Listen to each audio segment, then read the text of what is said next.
نہ انسان اپنی مرضی سے پیدا ہوا اور نہ اپنی مرضی سے مرے گا، پھر کیوں وہ اس کے بیچ کا وقت اپنی مرضی سے گزارنا چاہتا ہے؟ اگر چیزیں تمہاری مرضی کے مطابق ہو رہی ہیں تو تم اچھی قسمت والے ہو، لیکن اگر نہیں ہو رہی تو تم بہت خوش قسمت ہو، کیونکہ وہ اللہ کی مرضی کے مطابق ہو رہی ہیں۔ انسان کی طاقت اور بساط صرف اتنی ہے کہ وہ سانس لینے پر بھی اللہ کی مرضی کا محتاج ہوتا ہے۔ جس رستے کو خدا نے تم سے موڑا ہے اسی پر جاؤ گے تو سکون کیسے پاؤ گے؟ جب تم بند دروازوں پر راضی رہنا سیکھ لیتے ہو تب اللہ تمہارے لیے معجزوں کے دروازے کھولتا ہے۔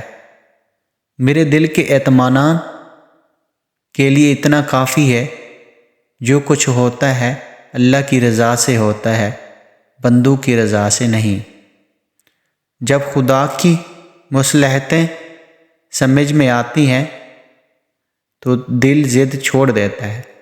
جب اللہ چاہتا ہے کہ کسی بندے سے دوستی کرے تو اس کی زبان پر اپنا ذکر اور دل میں اپنی فکر کے دروازے کھول دیتا ہے۔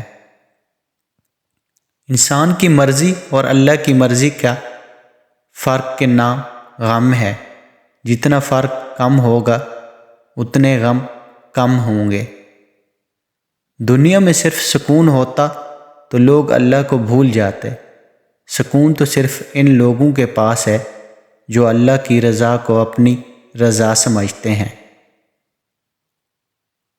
اللہ کی رضا کے لیے کبھی کبھار اپنے من پسند چیزوں کو بھی چھوڑنا پڑتا ہے۔ دنیا سے تھکا کر وہ آپ کو یہی بتانا چاہ رہا ہے کہ بتا کون ہے تیرا میرے سوا، کون سمجھتا ہے تیرا درد میرے سوا۔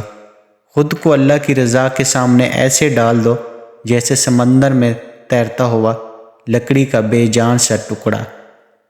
یہ دنیا قرار کی جگہ نہیں، یہاں چین بس اللہ کے ذکر میں ہے، اس شے میں جسے اللہ وجہ تقسیم بنا دے۔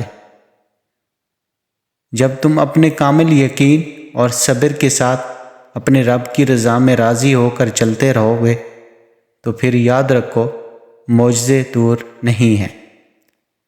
راضی رہا کرو ہر وقت، خدا کی رضا میں تم سے بھی بہت مجبور لوگ ہیں اس جہاں میں۔ جب اللہ تمہاری کہانی بدلنا چاہتا ہے تب وہ تمہیں تہجد سے نوازتا ہے۔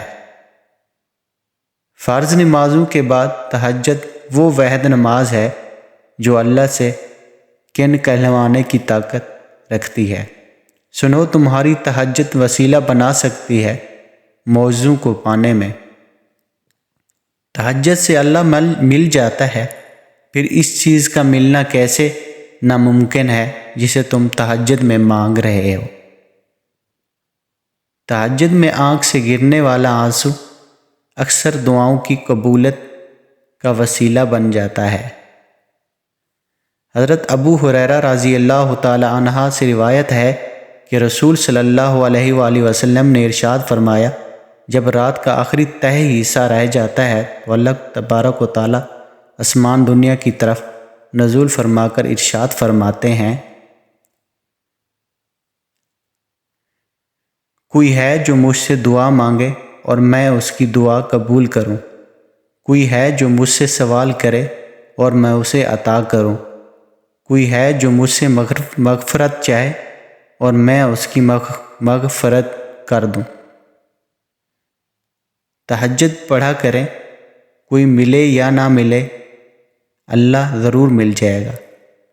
تہجد اگر لاڈلی ہے تو اس تک پہنچ جانے والا اللہ کا سب سے لاڈلا بندہ ہے، اور جب لاڈلا فرمائش کرتا ہے تو اسے رد کرنے کی کوئی گنجائش باقی نہیں رہتی۔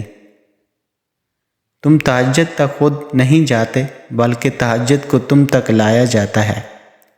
تم سجدوں کو نہیں چنتے بلکہ تمہیں سجدوں کے لیے چنا جاتا ہے۔ میں نے دیکھا ہے تہجد کے نماز پڑھنے کے بعد